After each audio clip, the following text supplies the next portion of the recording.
Boa noite, pessoal, tudo bem? Hoje a gente vai falar com o Leandro Vieira, ele é gerente comercial da empresa Brasão do Pampa e a gente vai falar sobre pecuária, ciclos de mercado e todo mundo está convidado para fazer as perguntas, participar e sem muita delonga aí já vou passar a palavra para o convidado se apresentar e falar um pouquinho sobre esse tema aí. E aí, Felipe, tudo bem? Prazer enorme, né, Felipe, dizer que há 25 anos atrás, em frente a essa rua aqui, nós jogava bola, né? Brincava ali e hoje tu tá aí fazendo esse baita trabalho, que é um trabalho de não só da advocacia como tu atua, mas um trabalho de comunicação. Né? Várias pessoas importantes vieram aqui, trouxeram muita informação de qualidade e a gente brincava hoje, se fosse um podcast para falar bobagem, tenho certeza que eu sairia muito bem, né? Mas vou tentar também trazer um pouco de informação no âmbito mais sério e discutir sobre esse tema que é de extrema importância, extrema importância mesmo, que ele está dentro do agronegócio. A carne bovina hoje faz parte de uns setores, né, do agronegócio, e esse agronegócio que se comunica muitíssimo bem, mas se comunica só para pessoas do agronegócio. Né? E nós que estamos nesse meio precisamos urgentemente furar essa bolha, né? Porque nós nos comunicamos hoje para 15% da população brasileira, né? Que é a população que esses 15% que estão envolvidos de alguma forma no agronegócio. Mas tem 85% da população brasileira que são exclusivamente urbanos. E essas pessoas precisam receber mais informação de qualidade, informação verdadeira, né? E eu singelamente, vou fazer a minha tentativa aqui de trazer algumas informações. Porque a gente, Felipe, não pode, hipótese alguma, ficar refém de Anitta, de Porchat, de Luciano Huck, de Xuxa, sendo aí os baluartes de comunicadores do agro brasileiro. A gente tem que respeitar... Contra o agro. Contra o agro. Respeitar a opinião de todos, mas nós do agro temos o dever, que temos algum envolvimento no agro e queremos o crescimento desse país, temos o dever, não só o direito, mas temos o dever de furar essa bolha e tentar, de alguma maneira, se comunicar, né, para quem não está envolvido no agro e que consome diuturnamente Informação exato. equivocada. Informação. Muitas pessoas que, eu digo muito, né? Muitas pessoas que promovem a cultura não são pessoas cultas, né? Vamos promover a cultura, vamos fazer alguma coisa. Não são pessoas cultas. Muitas pessoas que estão promovendo a informação, né, do agro, não se exige dessas pessoas o mesmo que se exige de alguém que vá falar sobre outros temas mais polêmicos, vacina ou alguma coisa assim. Não se exige tanta ciência atualmente para tudo, tem que ser só especialistas, mas quando vão falar do agro, qualquer pessoa pode falar do agro e quem fala a favor do agro geralmente já fica com aquele envenenamento de poço, que se chama de envenenar o argumento do outro. Olha, ele é a favor dos agrotóxicos, a favor a produtividade a qualquer custo, ele é contra o meio ambiente. Então digamos, esse cara que vem falar do agro, ele já chega com o argumento poluído por pessoas que não são do agro, mas que hoje se comunicam muito bem com muita gente e que não tem nenhuma competência para falar sobre o assunto. Não é o nosso caso aqui, que a gente tem alguma competência aí. Vamos começar. O que tu quer começar por onde? Vou deixar tu que trouxe todas as anotações, aí vou deixar tu puxar o assunto. Eu tenho algumas anotações aqui, eu tô tomando, eu preconizei, né? Tomar o cuidado de sair um pouco da questão técnica, né, Felipe? Porque é o que a gente vive, o nosso dia a dia hoje, eu trabalho numa empresa que vende tecnologia, que vende insumos, e tem muita empresa boa. Trabalha com consultoria também? A gente acaba fornecendo uma consultoria via o produto. Eu costumo dizer hoje que a gente vende uma consultoria e entrega um produto. O contrário, né? Claro que, na verdade, a gente está vendendo um produto. Mas nesse mercado, o mercado do agronegócio como um todo hoje, Felipe, ele está tão evoluído, mas está tão evoluído que um vendedor de um produto, ele é obrigado a entender muito mais do que o produto. Se nós atacarmos na rua aí qualquer vendedor de trator, eu tenho muitos amigos, ótimos agrônomos, Esses caras também entendem de trator. Esses caras são baita agrônomos, entendem tudo de lavoura. No nosso caso, a gente tem que ter um conhecimento zootécnico muito grande que vai muito além de vender um suplemento como a minha empresa vende. Hoje, essa empresa Brasil do Pampa, daqui de São Gabriel, é um case de sucesso. Tem uma empresa que tem 20 anos e é referência no mercado gaúcho em suplemento mineral para bovino de corte. É uma empresa que o maior investimento dela hoje é em pessoas. E ela é um exemplo do que é o agro brasileiro. O agro brasileiro, desde do Aloysio Paulimene, que é uma pessoa, o principal agrônomo, o principal pesquisador da Embrapa no Brasil hoje, falecido agora há pouco mais de um mês, ele desenvolveu tudo isso que se conhece do agronegócio hoje, principalmente para a soja, quando desbravou o Cerrado. Então, o agronegócio brasileiro, ele tem, por essência, investir em pessoas para serem técnicas, para desenvolverem. E a gente está sempre envolvido na questão técnica, produção, e esquece de tentar comunicar da melhor forma possível o que verdadeiramente é o agro para o Brasil. Para o Brasil. Sim, a relação do agro, ela transcende a bolha da produção.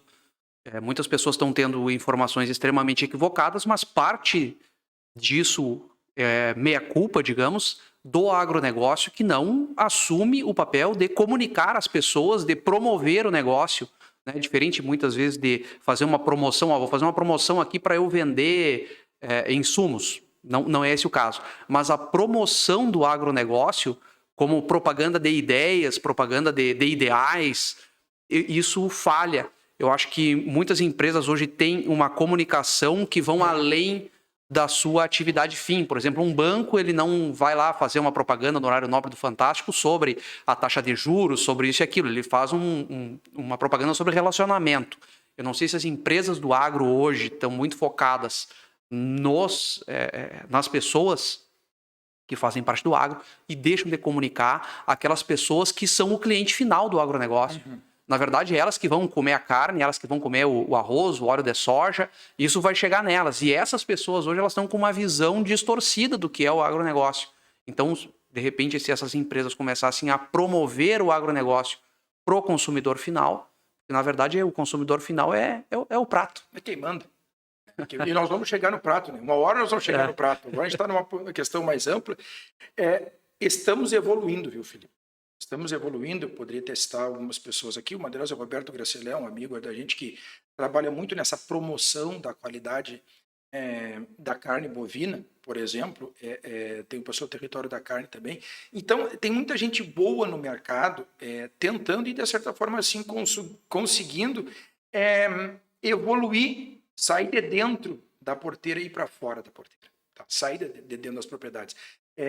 Conseguindo comunicar. Agora, o apelo de todos nós, que me encorajei um pouquinho para vir aqui, eu não sou nem um pouco tímido, mas é um pouco complicado a gente falar de números. Por isso eu trouxe todas as referências aqui para não falar nenhuma bobagem, né? Sim, o tamanho do mercado. Exato. Nós precisamos mostrar cara. Nós precisamos urgentemente trocar um pouco a nossa narrativa. Porque senão nós vamos estar brigando aqui. Eu tenho, nem sei se tem 2.000 seguidores no Instagram. O Márcio Garcia tem milhões. Então, quando ele fala alguma coisa, vai ser muito mais relevante, pelo menos no primeiro momento que o meu. Denegrindo a imagem do leite, por exemplo, que contribui muito. A gente vai falar aqui também em números, né, sobre a contribuição desse grande negócio. Então, a gente precisa explorar mais, né, Felipe? E nos últimos 20 anos, o agronegócio, ele é o puxador do PIB brasileiro. O franco puxador do PIB brasileiro. O agronegócio hoje ele tem área, o agro hoje ainda tem crescimento porque ele tem área, o Brasil no caso, ele tem espaço, ele tem condições hídricas, ele tem condições climáticas, enfim, o Brasil é uma grande estufa a céu aberto que produz tudo e muito bem. Ainda assim, Felipe, nós preservamos 66% do território nacional. Nós temos 96%, mais, não sei se é 96, 98%, mas seria bobo falar sobre isso, mas nós temos mais de 96% da nossa floresta amazônica preservada. E ainda assim, nós somos o principal produtor de grãos do mundo, ocupando apenas 7% do território nacional. Esse é o tamanho do agro brasileiro. A capacidade que nós temos de crescer é enorme. A capacidade que nós temos de ser sustentável é enorme. E a capacidade que nós temos de contribuir para a economia brasileira é inimaginável. E ainda assim, né, Felipe, nós somos um país pobre.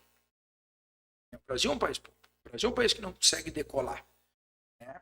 E aí a gente vai olhar um pouco para o lado e temos os Estados Unidos, que é o único país que tem um agronegócio tão pujante e forte quanto o nosso, que pode se comparar ao Brasil. E se nós formos pensar lá na frente, o Brasil vai cruzar os Estados Unidos, porque nós temos muito mais condições de crescimento. Né?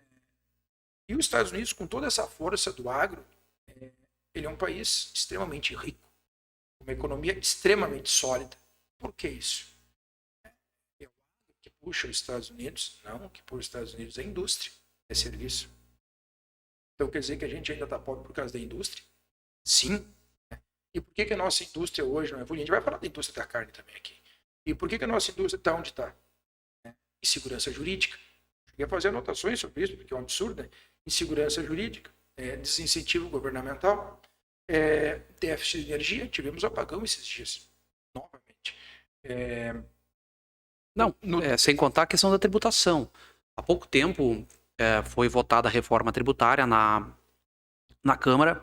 A reforma tributária agora está no Senado e ela quis desonerar, simplificar a parte da indústria, né, castigando a parte dos serviços. Não houve, por exemplo, assim, bom, se a indústria está mal, e tá, é fato que tá, ninguém vai questionar isso, né?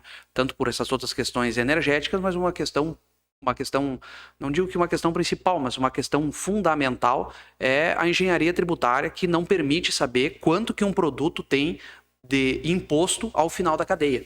Ninguém consegue, tanto é que se tu pegar uma nota ali vai dizer assim, estima-se o imposto em tanto, porque tu não sabe de tanto imposto que tem para pagar. Mas ao desonerar, digamos, um pouco a indústria, acabou largando lá para os serviços essa conta, e aí, bom, aí vai longe ali em questão de serviço de saúde, serviço etc. Mas desonerando a indústria e botando a conta para frente, eu acho que também não vai fechar. Nós teríamos que desonerar a indústria e fazer uma reforma para que a gente gastasse menos e essa indústria pudesse investir em indústria. Eu vejo que no curto prazo essa realidade não vai mudar. Até porque essa reforma ela tem um prazo muito longo de transição. Não é uma que, bom, vamos fazer agora e daqui a 2 anos vai estar pronta a reforma tributária. Não, ela foi votada agora, foi para o Senado, vai ter mudanças no Senado, vai ter mudanças na Câmara e ela vai ter um período longo de transição aí, pelo menos a primeira etapa até 2027. Vamos dizer assim, o Brasil não vai conseguir na próxima década, com a reforma tributária ou com as políticas que estão sendo feitas agora, mudar o cenário da indústria.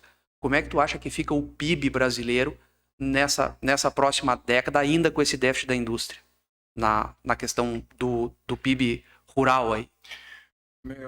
Meus professores de pós-graduação, o Chico Graziano, foi ministro do Meio Ambiente do Fernando Henrique Cardoso, ele costumava dizer que a nossa indústria brasileira é uma senhora de 75 anos de bengala. Nada contra os idosos. O que ele queria dizer com isso? É muito difícil a gente ter essa pujança industrial ao saber de tudo isso que tu falou, né? Que a gente está comentando. Uma certeza que se tem, se ninguém atrapalhar isso no meio do caminho, e por enquanto ninguém vem atrapalhando, digamos assim, governamentalmente, depois nós podemos entrar nessa situação, né? Pode piorar um pouco, pode melhorar um pouco, mas o que a gente tem de certeza é que o PIB brasileiro na próxima ou nas próximas décadas vão seguir nas costas, vai seguir nas costas do agronegócio. Sim, balança comercial, exportação, o que salva o Brasil vai ser o agronegócio. Agora, como tu tocou ali naquela questão do governamental, a gente vai chegar agora no preço da carne. Tá? O preço da carne ele estava muito caro na pandemia, teve um aumento.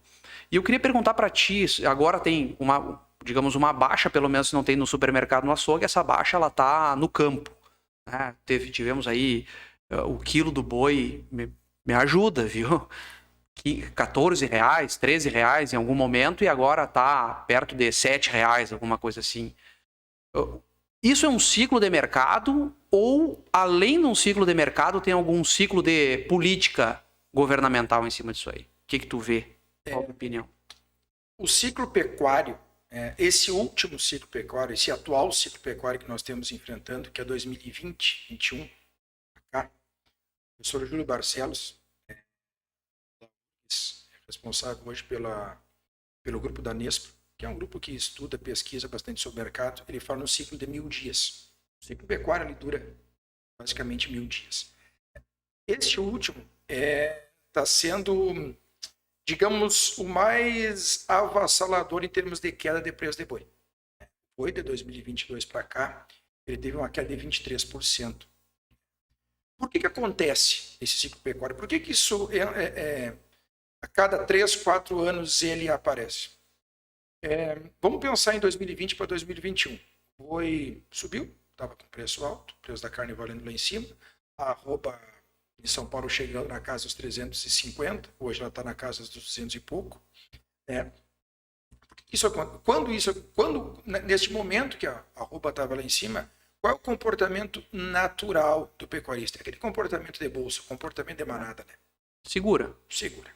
Então, segura tudo quanto é vaca que existe, vai para o mercado, compra mais vaca, segura a vaca, emprenha essa vaca. Essa vaca vai dar cria. Essa cria dessa vaca vai virar um novilho. Então, de 2020 para 2021, se segurou muito fêmeas, ventres, que entraram em reprodução e agora, chegou nesta época de 2023, nós temos uma avalanche de gado no mercado. Então, eu estou falando a nível de Brasil, tá, Felipe? Sim. Porque o Rio Grande do Sul ele tem alguma particularidade, né? Estou dizendo assim, poxa, eu saio para fora, a gente vê o pessoal do campo, eu vou para fora, não vejo gado gordo em pastagem. Vê pouco mesmo. Tanto é que viu tão pouco que 50% da carne que o gaúcho comeu em 2023 não é carne gaúcha. Ela veio de fora. Ela veio de Rondônia, ela veio do Mato Grosso. Carne in natura ou processada? In natura. Essa carne veio para ser abatida aqui. Um número de gado veio para ser abatido aqui, mas muito veio carcaça. Carcaça de Rondônia. Se nós formos ali em mercado de Santa Maria, a gente vai ver costelão a R$17. Entrou carcaça a esse valor aqui.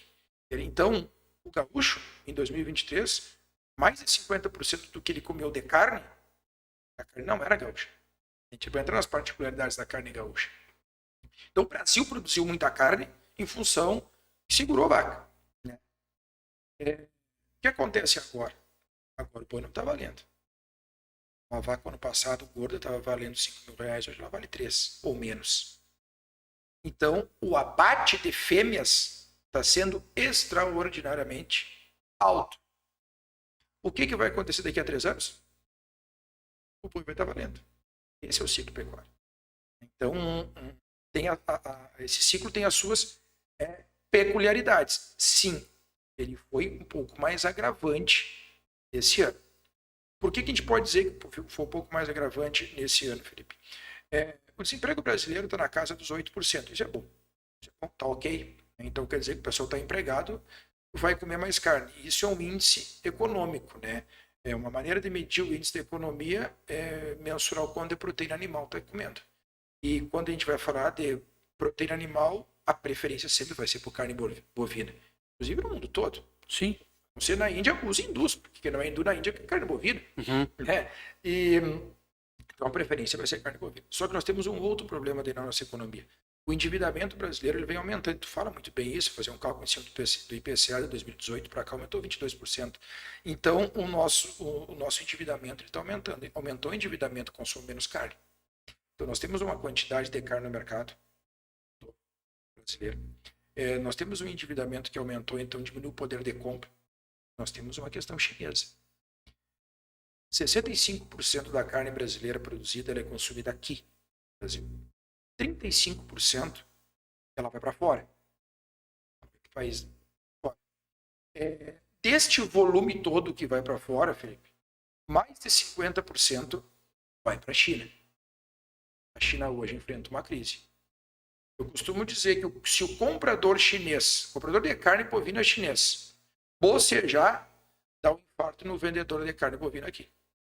Porque a gente é muito dependente da China. Né? Saiu boi em pé, alguma coisa, foi irrisório para esse mercado. Saiu, isso é uma quantidade legal, mas foi irrisório para esse mercado. Mais ou menos o ciclo pecuário está baseado nisso, nesse ciclo de 1000 dias, como o professor Júlio fala, e ainda tem as interferências externas. Porque quando a China está melhor, ela vem e busca carne, nós mandamos carne e a coisa começa a mudar. Em termos de ciclo pecuário, é isso. Eu espero, sim, eu espero, singelamente, que o Estado siga não interferindo nisso, para não piorar a situação. O que a gente quer é quanto menos interferência estatal, melhor. O produtor de soja fez muito bem isso, né? Claro. O negócio cresceu como um todo porque teve pouca interferência. Né? Agora, na questão de não interferência estatal, é fundamental em toda economia, né? Digamos, o que se espera do governo é que o governo deixa ali. Bom, não subsidia agora, também não castiga depois. Deixa como tá. O que eu vejo, assim, muitas pessoas comentando é a respeito, assim, olha, como que o produtor vai sobreviver agora? Bom, eu indico que a todos os produtores, e não só produtor, eu começo já pelo empresário. Eu acho que a gente tem hoje que tomar rédeas do nosso negócio com base em informação relevante, com base em dados. A gente tem que ter um filtro bom, não cair na conversa de qualquer um, mas ficar atento à questão de ciclos de mercado, por exemplo. Digamos, quem estava mais atento a esse ciclo de mercado, porque são fatores históricos, né? Se isso acontece em 1000 dias e tem um ciclo de mercado, tu começa a estudar e a ver como que se comportou, digamos, aquele preço, e tu vai conseguir te programar para frente. Então, a questão do governo agora ter um socorro para o produtor, eu vejo da mesma maneira que tu. Se não interferir é melhor. Porque não é razoável que quando o gado estava a 14, 15 reais, eu sou filho de pecuarista, já tive até uns 20 boi uma vez lá fora, mas não tenho mais. Eu sou filho de pecuarista, então eu vejo assim, ó, bom, o pai dizia, olha, pessoal, o gado tá a 15 reais e tem gente indo no banco, pegando financiamento com o juro lá em cima, porque a gente estava com o juro alto. Nesse ciclo, há 2 anos atrás, a gente até teve ali uma época de 2% da Selic, que foi o que bom, acho que foi o começo do fim, foi aquilo ali. Mas o juro estava alto, o preço do gado estava alto, ano passado, por exemplo, e o pessoal foi lá e comprou gado financiado com preço alto.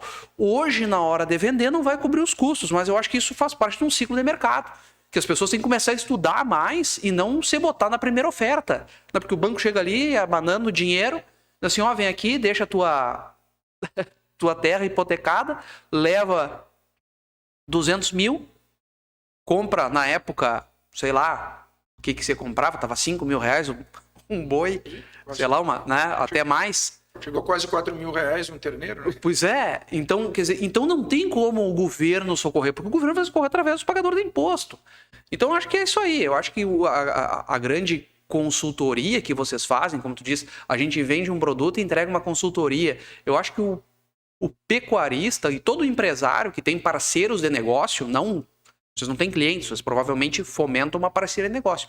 É fazer essas pessoas entenderem os ciclos de mercado, para não... Eu acho que o pessoal demora a entender esse ciclo, né? Felipe, eu voltei 2 dias da Expo Inter, a gente teve 10 dias lá. No nosso nicho, a nossa empresa é uma das empresas referências e que tem esse posicionamento de mercado. Eu disse muito bem quando nós temos hoje parcerias, né? Hoje, aquele ganha-perde de um lado ou de outro, tu quebra uma empresa, né? Hoje é parceria, ganha-ganha sempre. E não é conversa de vendedor, inclusive eu amo fazer isso, eu amo vender. E quanto mais eu vendo, é porque mais parceiros de negócio eu tenho. E eu voltei muito contente, né? Eu acho que de uma maneira geral vai sair os números da Expo Inter. Agora, claro que não foram que nem o ano passado. Nós vivíamos um outro cenário. Mas eu voltei contente com a profissionalização do ramo. Os pecuaristas estão cada vez mais profissionalizados. Porque eles querem, porque eles precisam. Se nós olharmos exatamente para 20 anos atrás, para 21 anos atrás, o Brasil começou, de fato, uma abertura muito significativa de áreas de soja. Muito. A gente viu isso no Rio Grande do Sul. Se nós sairmos agora, sair da São Cepé em direção à Coxilha do Sul aqui pelo terceiro, talvez a gente veja uma vaca. Há 15, 20 anos atrás era só gado ali. Hoje virou tudo soja. Isso aconteceu em todo o Brasil. Né? E em 2002, nós tínhamos no Brasil 166 milhões de cabeças bovinas. Hoje tem mais de 200. Em 2002, nós tínhamos no Rio Grande do Sul 10 milhões de cabeças. Hoje tem 13. Então 30% em 20 anos. Então, as áreas de produção pecuária foram ocupadas por soja. E mesmo assim, o volume de gado aumentou no Brasil. O que eu quero dizer com isso? Teve que ter uma profissionalização muito grande em reformas de pastagens, em qualidade de pasto, em cuidado com as pastagens naturais. Manejo de solo, depois de pasto, para depois manejo de gado. Então, cuidar mais do que esse boi come. Então, eu voltei contente porque a procura por profissionalização não só é necessária, como está acontecendo. Agora, o momento é crítico, sem dúvida nenhuma. O momento é crítico. O momento é crítico porque tu não tem que só se sustentar. Tu tem que honrar as tuas contas. Tu tem que, de alguma forma, investir. Porque o produtor hoje que não for suplementar um boi, que não for reformar uma pastagem, ele não vai ter esse boi daqui a 3 anos quando estiver valendo. Então, tem que ter um cuidado muito grande. Nós, técnicos, temos um exímio cuidado de como a gente vai posicionar isso para cada cliente, para cada produtor, em detrimento da sua realidade financeira. Eu sou muito contente porque eu estou numa empresa que ela cuida muito da gente, cuida muito dos seus técnicos, investe nos seus técnicos para a gente chegar minimamente com capacidade para conseguir discutir tecnicamente com o pecuarista. O cara sentou no stand nosso lá, vários, Felipe, e chegaram por isso, eu preciso fazer alguma coisa. O que eu faço? Mas eu preciso fazer. E tá difícil. E o ciclo é longo, né? O ciclo não é sempre de um ano para o outro que tu vai conseguir, né? O ciclo é longo, como tu disse, um ciclo de 1000 dias, né? É um ciclo longo para a pessoa, e às vezes vai muito do psicológico dela também, né? Dela conseguir superar 3 anos de crise, ou 2 anos pelo menos ali, até chegar no terceiro para conseguir colher esses frutos. E os mais esclarecidos não, mas as pessoas que mais buscam informação, elas sabem que o incentivo governamental vai ser bom naquele momento. Mas nós vamos pagar caro lá na frente. O Brasil, quanto que tu sabe muito melhor que eu, quanto que o Brasil paga de juro por essas tomadas de empréstimo que ele fez? Mais de 50% da arrecadação do governo hoje é para pagar juros. A gente quer ter qualidade de mercado, a gente quer conseguir trabalhar da melhor maneira. A gente quer ter minimamente juros satisfatórios para conseguir investir. Hoje, uma empresa como a Brasão do Pampa, se ela conseguir ter recursos para fazer melhores investimentos, com certeza o produto que vai chegar no galpão do cliente vai estar mais barato. E ele vai conseguir produzir melhor com isso. Então, esse é o nosso grande desafio, Felipe, hoje, assim, né? Então, nós falamos do pasto, né? Nós não fomos nem para o prato ainda, estamos vivenciando aí a questão pasto e indústria. Sim, essa cadeia de produção que tem... Eu vou te perguntar alguma coisa antes, ali, antes de nós sair do pasto ali. O que eu conheço da pecuária são que alguns pecuaristas tinham a vaca de cria, faziam o terneiro e tinham, digamos, porque tu falou no ciclo de 1000 dias ali, eu digo, pô, mas quem é que vai ficar 1000 dias com esse gado aí? Tu fala 1000 dias que as pessoas estão investindo em gado de cria e elas ficam com o terneiro e sobre ano e depois elas vendem para o abate. Elas ficam todo esse tempo, o ciclo é 1000 dias ou é maior do que 1000 dias? E quantos pecuaristas fazem parte dessa cadeia do pasto? Quando eu falo 1000 dias, a gente está mais ou menos balizando o dia que quando essa vaca emprenha. Uhum. E é muito caro essa vaca emprenhar. Ela tem que ter muita comida e de qualidade. Então, se nós formos entrar na questão de bem-estar animal, bem-estar animal, ele só evolui de ano a ano. Por quê? Porque para a gente conseguir produzir e se manter nesse negócio, a nossa vaca tem que produzir. Reprodução é artigo de luxo. A vaca só emprenha se estiver sanitariamente bem e nutricionalmente ótima. Essa vaca emprenhou. Temos todas as condições para ela. Até esse terneiro nascer, são 9 meses. Até ele virar um novilho e chegar um boi gordo de 2 anos, 2 anos e meio, nós estamos falando de 1000 dias. Isso é um ciclo de média intensidade para boa intensidade. Super intensivo é nós conseguir abater esse novilho com 14, 15 meses. Mas não é a média brasileira. Nós precisamos lembrar, Felipe, que entrando mais pela essa questão de sustentabilidade, a questão de, digamos, no meio ambiente que está inserido o nosso negócio hoje, a gente tem que ter todo o cuidado para falar verdades sobre isso e tentar comunicar da melhor maneira, que a carne produzida no Brasil hoje não chega a 20% produzida em confinamento, em sistemas intensivos de alimentação. No Rio Grande do Sul, isso gira em torno de 5%. Então, mais de 90% da nossa carne produzida no Rio Grande do Sul é a pasto. 80% da carne produzida brasileira é a pasto. E aonde que está esse pasto? Recente falou que esse pasto foi invadido pela agricultura. A soja tomou conta desse pasto. E ainda assim o gado aumentou. Como é que a gente está conseguindo encurtar ciclos, aumentar o volume de gado, alimentar a população brasileira e exportar com menor área? Isso é manejo, isso é investimento, muito investimento em pasto. E aí a gente pode, quem sabe com uma 7ª série bem feita, ou mais ou menos feita, que nem foi a nossa, conhecer um pouquinho desses números, entender a importância que a bovinocultura de corte tem para o meio ambiente do Brasil. Porque se nós estamos produzindo gado a pasto, nós temos que ter pasto de alta qualidade, de alta produção. O pecuarista, Felipe, ele não é um nômade, que nem um índio que termina de comer onde está ali e vai para um outro lugar comer o que tem lá. O boi do nosso pecuarista, ele segue no mesmo lugar, na mesma propriedade. Então ele comeu o pasto aqui, ele vai para lá, ele vai voltar para cá. E esse pasto tem que crescer. E aí por isso que eu falo de uma 7ª série bem feita, é que pastos em franco, plantas em franco crescimento, fazem fotossíntese.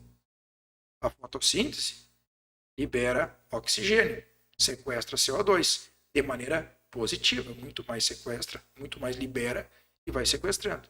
Então isso aqui, ela não empata que nem uma floresta adulta, que tudo que recolhe de CO2 do meio ambiente Sim. é o que libera. Então, pastos em franco crescimento estão reciclando muitos nutrientes e liberando de maneira positiva oxigênio, purificando o ar, melhorando a ambiência, aumentando a sustentabilidade. Isso é verdadeiramente positivo para a nossa produção de carne a pasto, que tem uma interferência social muito grande, econômica, que nós já falamos, e ambiental. Então, visto tudo dessa forma, nós não temos que se preocupar nenhuma. Palavra de baixo calão cabe aqui, pequenininho. Não, claro. Nós não temos preocupação nenhuma com a rota e o peido do boi. Sim. Tamanho é a qualidade dos nossos pastos e crescimento deles que permitem, reciclar esses nutrientes. Então, o que importa mesmo para o meio ambiente? Tivemos um saldo positivo ali na algas marinhas, né? E pasto em crescimento. Floresta amazônica é uma das coisas um dos biomas mais importantes que existem, riquezas mundiais. Tem muita coisa importante lá dentro, mas o verdadeiro pulmão do mundo é o oceano e pastos em crescimento. Sim, o plâncton. E nós temos que olhar muito com carinho para isso, porque senão a gente começa a desvirtuar. Nós começamos a acreditar que está indo esgoto para o oceano e o Fábio Pochá vendendo isso para nós de uma maneira Está indo esterco de gado para o oceano e fala, poxa, vendendo isso para nós. E daqui a pouco a gente está acreditando, porque a gente não pensa no óbvio. E o óbvio, para nós, o negócio precisa ser dito para esses 85% da população brasileira que não tem contato, né, com o nosso ambiente. E esse negócio não é só social, não é econômico. Nós temos um benefício muito grande para o meio ambiente. Sem falar na capacidade de crescimento que o Brasil tem, Felipe, em termos de produção, que nós podemos falar hoje, que nós podemos expandir a nossa pecuária e agricultura para as nossas áreas degradadas que existem no Brasil. O que são áreas degradadas? São áreas que foram plantadas, de alguma maneira, pasto, uma lavoura, e hoje estão pouco produtivas, estão pouco exploradas. Nós estamos falando, Felipe, de mais de CBGETA. Tudo que eu falei aqui eu tive que pesquisar antes, porque senão... Sim, trazer informação quentucha. Exato. Estou falando de IBGE. Nós temos no Brasil hoje mais de 160 milhões de hectares para serem desbravadas, para serem cultivadas, sem derrubar, aumentando nossa produção, sem derrubar uma árvore sequer. Sem derrubar uma árvore sequer, nós temos condições de aumentar 160 milhões de hectares nas áreas degradadas. Caberia para praticamente outra produção em cima, pelo que tu falou. Quantas cabeças tu disse que tinha hoje? 160 milhões? Quantos? Nós temos hoje 200 milhões de cabeças. 200 milhões de cabeças. Caberia tranquilamente o dobro nessas, mais que dobrar, né? Vamos falar em soja, produção de soja. Quando a gente olha o Jornal Nacional e o Bonner lá fala de alguma área, ele transforma em campo de futebol, né? Apesar de eu gostar muito de futebol, eu prefiro transformar em município ou hectare. Hoje, vamos pegar um município, o município que mais produz soja no Rio Grande do Sul, Tupanciretã. 160 milhões de hectares dá quase 1.000 Tupanciretã, que nós poderíamos abrir ainda no Brasil em produtividade, sem derrubar uma sequer árvore, seguindo com mais de 95%, mais de 96% do nosso bioma amazônico preservado. Então nós temos uma diversidade de biomas no Brasil. O pecuarista ao longo dos anos vem investindo muito em pasto. E nós temos condições plenas de sustentar o PIB, de alavancar o PIB brasileiro, de seguir sendo o principal responsável por manter o PIB brasileiro hoje como ele está e com condições de crescimento, devido ao profissionalismo, né, do nosso agropecuarista. É algo formidável. Digamos que algumas dessas 100 e poucos milhões de hectares tivessem com um problema de logística, mas mesmo assim se aproveita 50% tranquilo. Exato. Pensando nisso.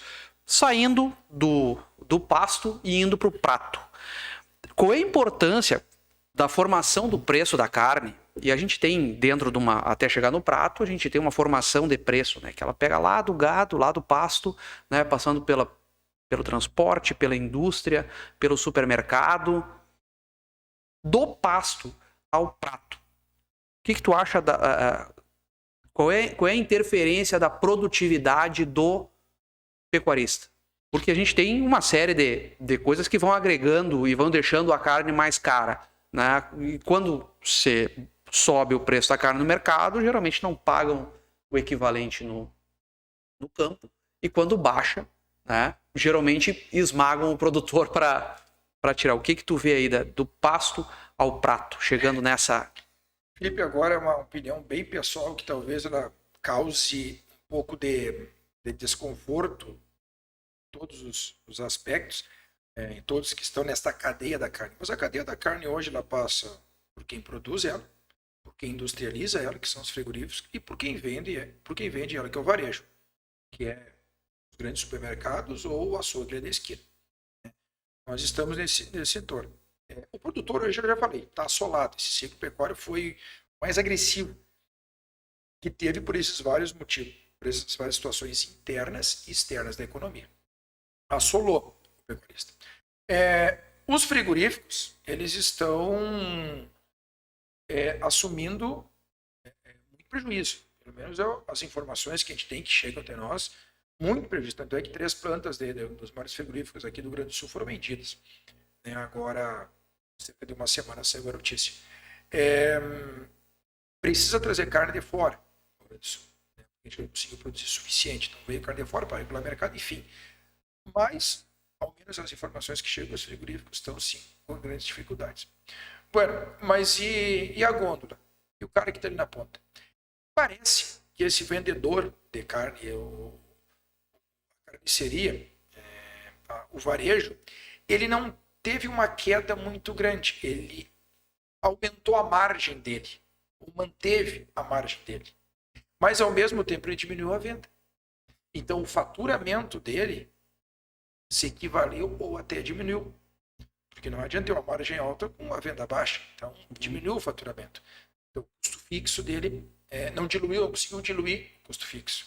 De uma maneira geral, Felipe, o setor da carne bovina, do pasto ao prato, ele vive uma crise. E tudo que a gente quer é comer uma carne bovina barata, porque é a carne mais aceitável no mundo todo.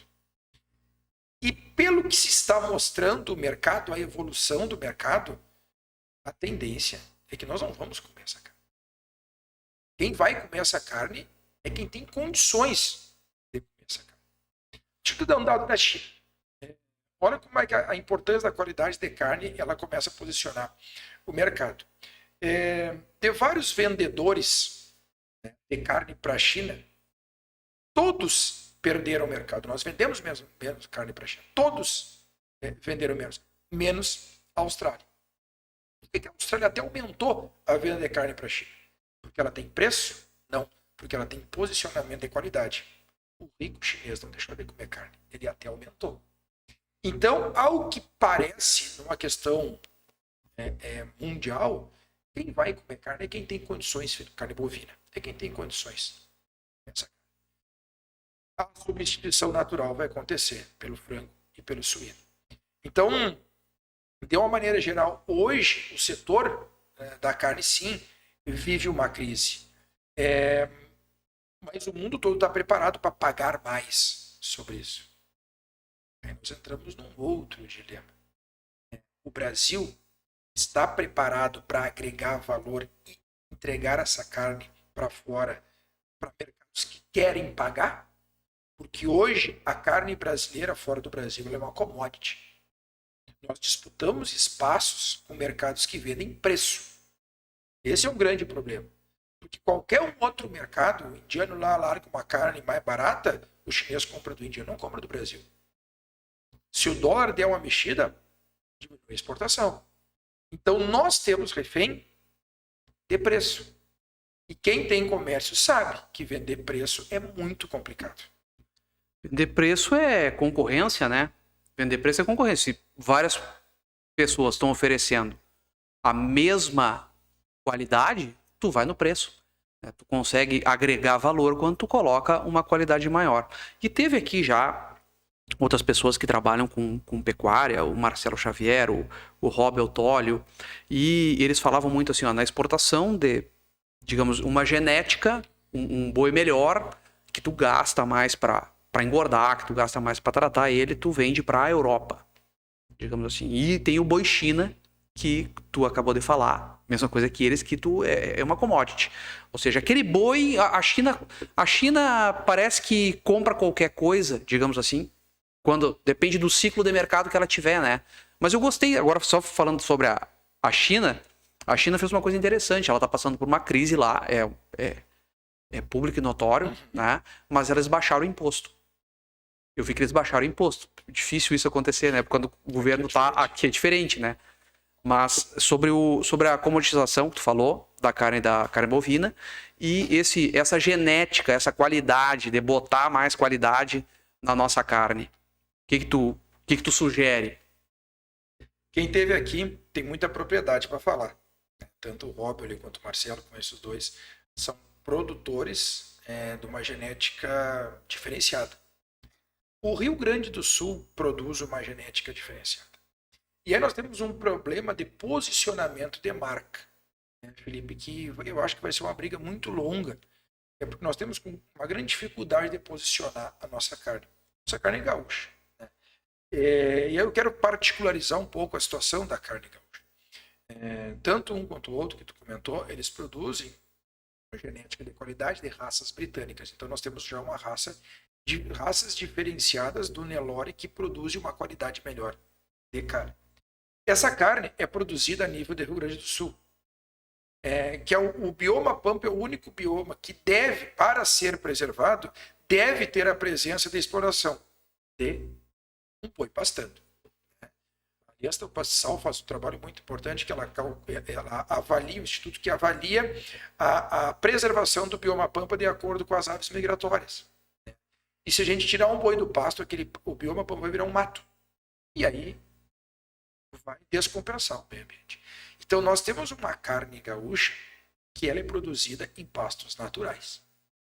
Nós temos uma carne gaúcha que ela tem raças diferenciadas para a qualidade de carne. Nós temos uma carne gaúcha que ela, além de preservar esse meio ambiente todo, ela é produzida em cima de pastagens cultivadas de aveia, zeevém e trevo. Altíssima qualidade que dá um sabor diferenciado para a carne que não tem no resto do Brasil. Não tem problema falar em marcas aqui de qualquer coisa. Não. Inclusive, se cancelarem nós uma hora, vai ser um prazer. Cancele essas marcas também aí, que a gente não está ganhando nada delas. A carne gaúcha hoje, olha como é que é o posicionamento. A carne gaúcha hoje é uma das melhores carnes ou a melhor carne do mundo. Porque nós temos peso de carcaça, nós temos idade de abate, idade baixa de abate, nós temos deposição de gordura e nós temos uma carne produzida exclusivamente a pasto. Essa carne, se não é a melhor, está entre as melhores carnes do mundo. E aí, quando tu vai num restaurante chique, tu abre o cardápio, tu vai ler o seguinte: assado em tiras, Uruguai, R$170. Assado em tiras brasileiro / gaúcho, R$120. Por quê? Porque eles conseguiram vender melhor a imagem deles. A nossa carne é muito melhor, extremamente. E ela é produzida de uma maneira diferenciada. Eu vi uma coisa com posicionamento de mercado, como é que a nossa carne gaúcha é vendida hoje? Tu já comeu aquele picolé sorvegel, né? Uhum. Nós queríamos comer aqui porque era mais barato que nós podíamos comer. Tu imagina um freezer de sorvegel com 100 picolé sorvegel e 100 picolé que bom. É aquele melhor que tem. A carne gaúcha é o picolé que bom. O resto é o picolé sorvejão. É caro. Elas estão dentro do mesmo freezer, vendida pelo mesmo preço. Esse é o grande problema hoje da nossa carne gaúcha. É posicionamento de mercado. Essa carne, Felipe, ela deveria ficar 100% no Brasil. Gaúcho não ia comer carne gaúcha. Aí sim que ele tem que trazer 100% da carne de fora. Sim. Essa carne diferenciada também não precisa vir para fora. Nós íamos mandar essa nossa carne para São Paulo, para o Rio de Janeiro, para os grandes centros que estão preparados a pagar diferenciado por isso. Se nós temos uma qualidade melhor dessa carne, diferenciada, talvez a melhor, eu digo que é a melhor do mundo, por que nós não conseguimos encaixar? Aí é uma questão. Cara, compete a mim, eu não consigo achar esse meio, e tem gente muito boa trabalhando em cima disso. E aí eu tenho certeza, Felipe, que a hora que nós conseguirmos posicionar a nossa carne gaúcha, como o uruguaio e o argentino conseguiu posicionar para todo o mundo, o pecuarista gaúcho, que produz uma carne, que tem raça, tem gordura, produzida a nível de pasto, será totalmente diferenciado. Nós iremos atingir esse mercado sem dúvida nenhuma. Mas tu acha que seria possível fazer esse posicionamento de mercado? Porque é muito como uma marca. O posicionamento de mercado, ele é uma estratégia de negócio. Então, você posicionar como marca da carne gaúcha, bom, mas quais os frigoríficos que vão beneficiar essa carga? Não acho que tem que ser uma cadeia de produção. Digamos que, por exemplo, bom, vamos trabalhar com a linha de carne gaúcha para começo. E é um pouco difícil, né? Bom, como tu disse, tem muitas pessoas pensando nisso, como vão fazer, né? Não é nós que vamos trazer a solução, mas a gente sempre traz o problema, porque é difícil tu chegar bom, aqui eu tenho só carne gaúcha, porque no frigorífico tu chega, bota várias raças, muitas vezes, ou não, bota várias raças, comprou lá. Existem as certificadoras, existem toda uma cadeia montada. Aqui dentro da São Cepé nós temos um magnífico produtor de carne, Fernando e a Fernanda Costa Weber, pai e filhos. Né? Você conhece eles, de longa data. Fernando estava muito bem com o meu finado pai, muito bem com a Fernanda, fomos contemporâneos da faculdade. Eles produzem muitíssimo bem essa carne.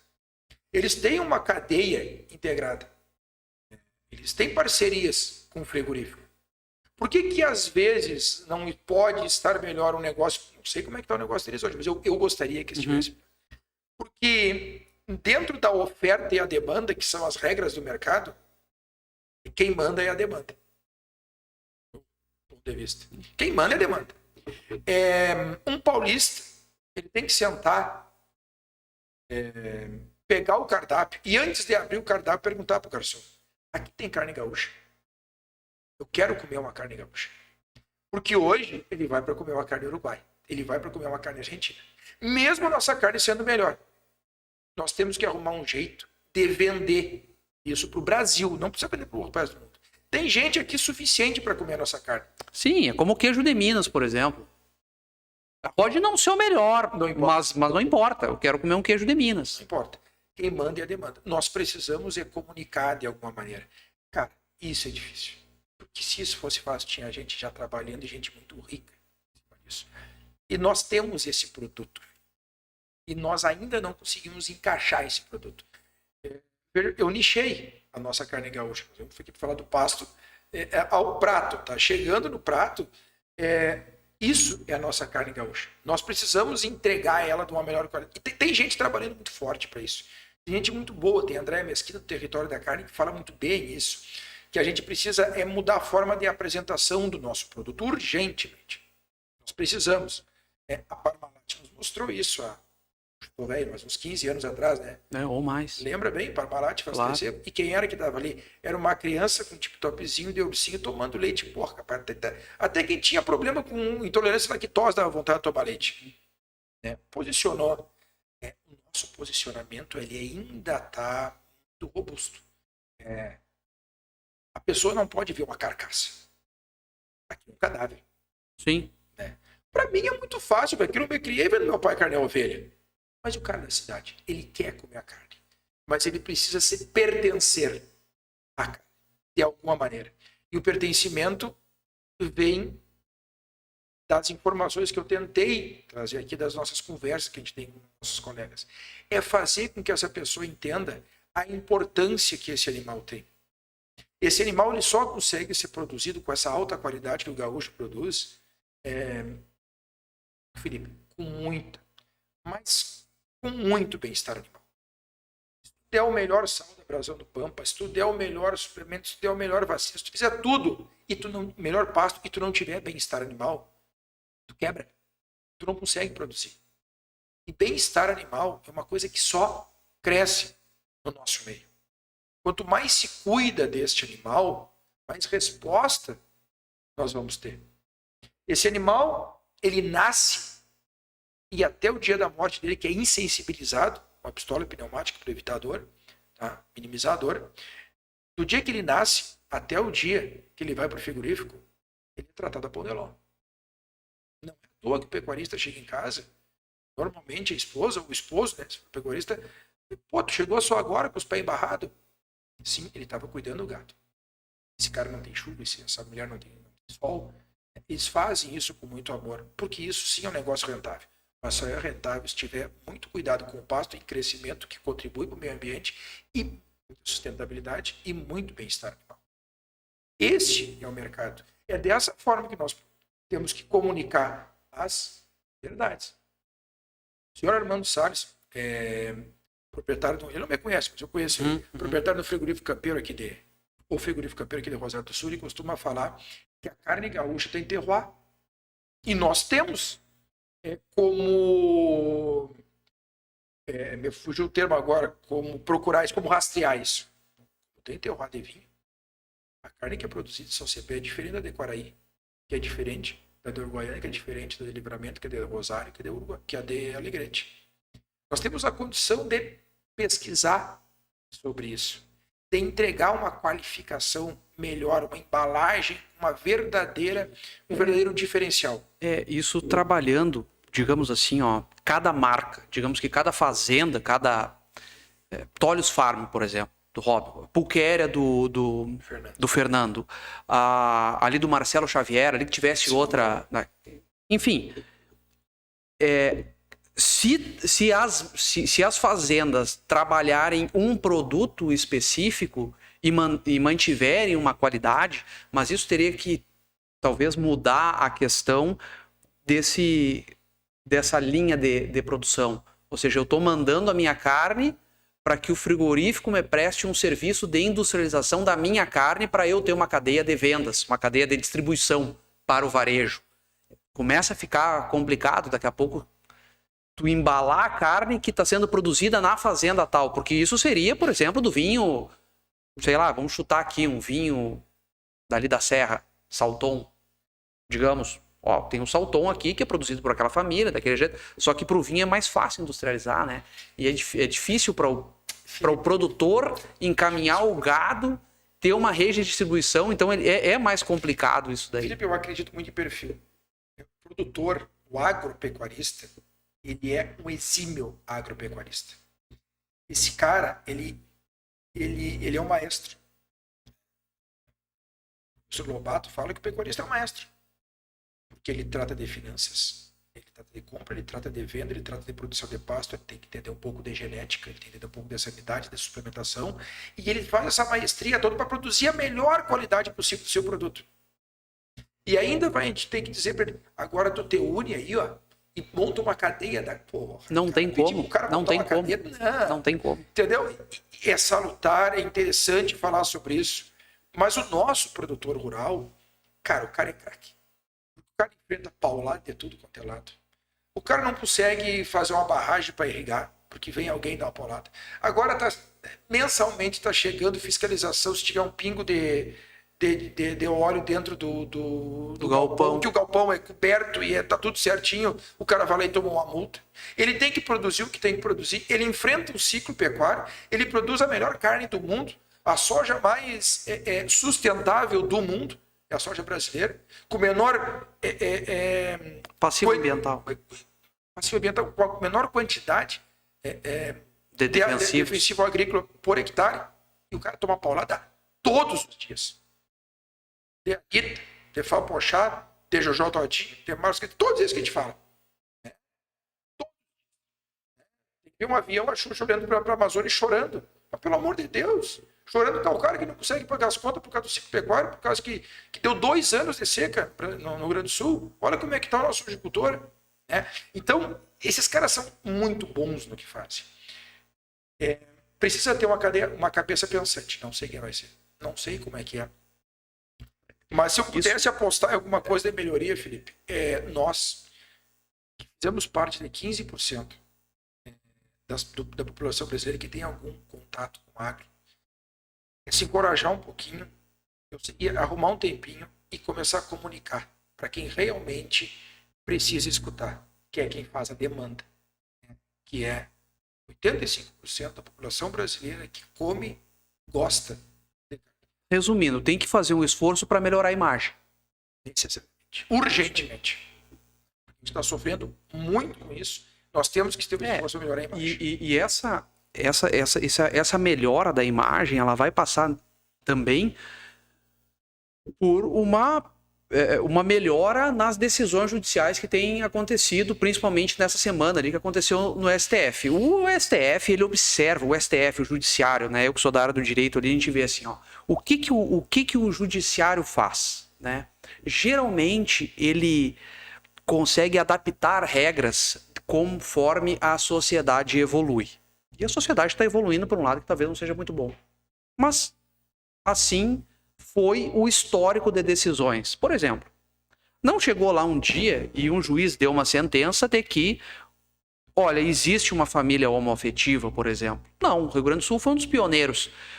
Foi o pioneiro, foi a decisão, acho que a primeira decisão do país nesse sentido, de reconhecer uma família que vivia em união homoafetiva como uma união estável e permitia até o casamento de 2 pessoas do mesmo sexo, mesmo que a Constituição não deixe que isso aconteça. Mas o judiciário acaba evoluindo conforme a sociedade evolui. Estou dizendo que é uma evolução, não nesse caso, mas no caso que eu vou chegar daqui a pouco. Então a gente tem visto esses movimentos da sociedade e esses movimentos se refletem nas decisões do judiciário. A gente teve essa semana, agora, ontem, uma decisão de desapropriação de terras produtivas. E aí vai chegar naquele momento em que até anotei aqui o artigo 185 da Constituição Federal. Então, o artigo 185 da Constituição Federal, ele vai dizer lá que não serão objeto de desapropriação terras produtivas.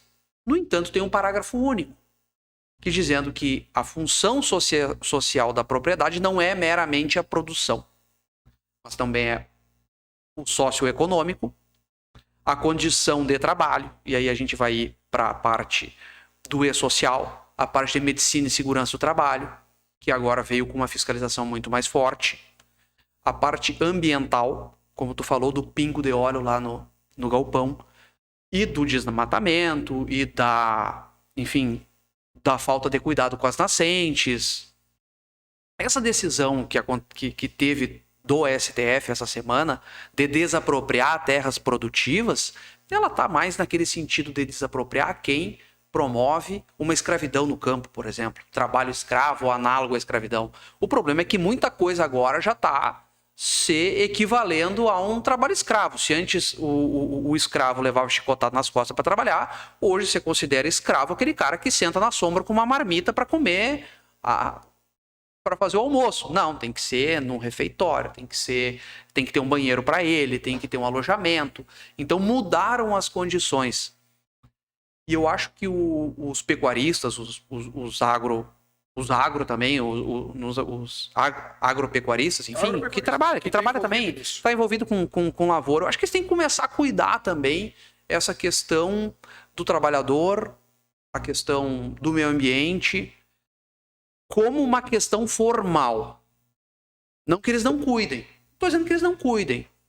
Não estou dizendo que ele não tem um alojamento para o trabalhador, eu não estou dizendo que ele esteja destruindo alguma nascente, mas eu estou dizendo que o aspecto formal hoje, a governança da lavoura dele vai aumentar a responsabilidade com essas decisões do STF.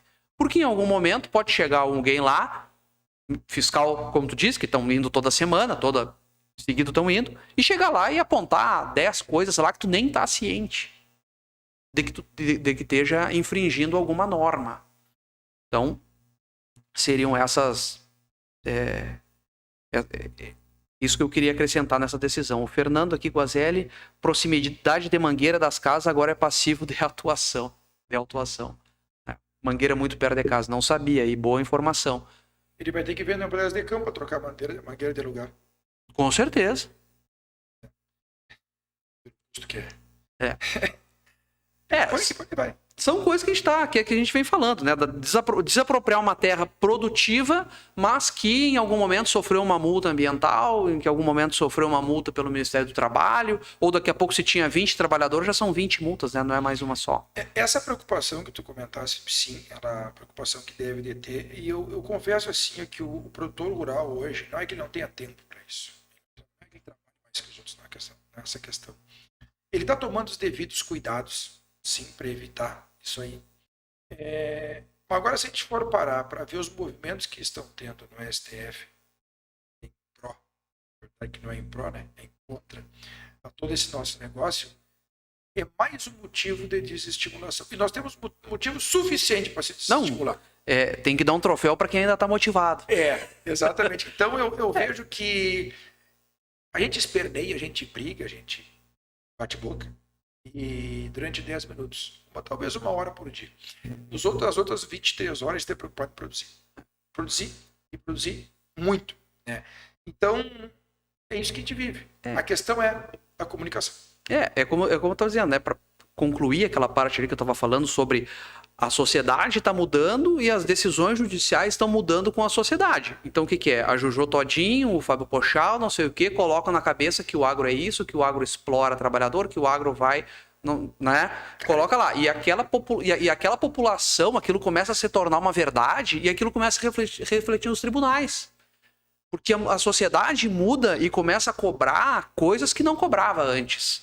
Né? Então, olha, se tu for pegar lá, eu não me lembro qual é a NR lá que fala sobre o 34, eu acho, é perto da 35, não me lembro. A 35 acho que é trabalho em altura e tem outra, uma NR 32, se eu não me engano, que é lá sobre o alojamento, sobre as condições de trabalho no meio rural. Então tu pega, mas então quer dizer que ele ia trabalhar lá na lavoura, lá na mangueira e não tinha um banheiro para ele lá, tinha que fazer xixi no mato. Mas que horror, tu vê só, era um trabalho escravo, coisa que não passa pela cabeça do produtor, talvez. Então tem muitas coisas. Ora, derrubou aquela árvore ali. Agora o pessoal tá indo para fora, onde tem rede elétrica, estão derrubando qualquer árvore. Não interessa, pode ser uma árvore com 500 anos, está perto da rede elétrica lá, eles chegam e derrubam. Derrubam por cima desse. Vai um produtor rural derrubar uma árvore dessas. O que acontece com ele? Né? Ou daqui a pouco chega o IBAMA lá e quer saber quem é que derrubou aquela árvore. Foi os caras da RGE. Não me interessa, está dentro da tua propriedade, é tu responsável. Felipe, nós temos um instituto, acho que não sei como é que estamos de horário, mas... Estamos apertados já. Então tá, já eu só passamos queria citar alguém que... Nós falamos de cabeça pensante, nós temos um Instituto de Desenvolvimento Pecuário no Rio Grande do Sul, que é uma das cabeças pensantes nesse nosso negócio de evoluir, de vender melhor a nossa imagem. Eu só queria fazer essa referência porque a gente tem alguém peleando por isso. Eu acho que todo esse pessoal que tu falou, que está lá largando fake news, digamos assim, do agro, nas grandes redes, eles estão fazendo a deles, cara. Eles estão ganhando para isso, estão fazendo a deles. Nós deveríamos ter pensado de alguma maneira e contratado antes a Anitta. Exato. Fala bem disso. Entendeu? E nós não podemos querer afrontar ao ponto, acho que todo mundo já escutou a frase aquela, né? Se o agro não planta, a cidade não janta. Não, cara, não é assim. Não tem que ter afronta com isso. A cidade tem que entender a responsabilidade, os compromissos e os benefícios que o agronegócio tem no Rio Grande do Sul. Eu queria deixar um agradecimento para ti aí, e eu não podia deixar de falar também que essa empresa Brasil do Pampa, que eu trabalho já há 15 anos, é muito compromissada com isso, muito responsável com isso. E ela treina muito bem a gente, né, para quando tem a oportunidade de estar junto com os produtores, de entregar a melhor informação possível e a gente tentar despachar é melhor em termos de informação. Obrigado, ali o Lamar Donato, NR31. Eu sabia que era perto da 35. Lamar. Isso bem. Então é isso aí. Te agradecer a conversa aí, o podcast, e vamos lá, pessoal. Vamos tentar melhorar nossa imagem aí, que a única coisa que a gente pode fazer é isso aí. Obrigado, Felipe. Para dar uma melhorada aí, para nós agregar valor. Tá bem? Valeu mesmo. Obrigadão, então. Obrigado mesmo. Até mais.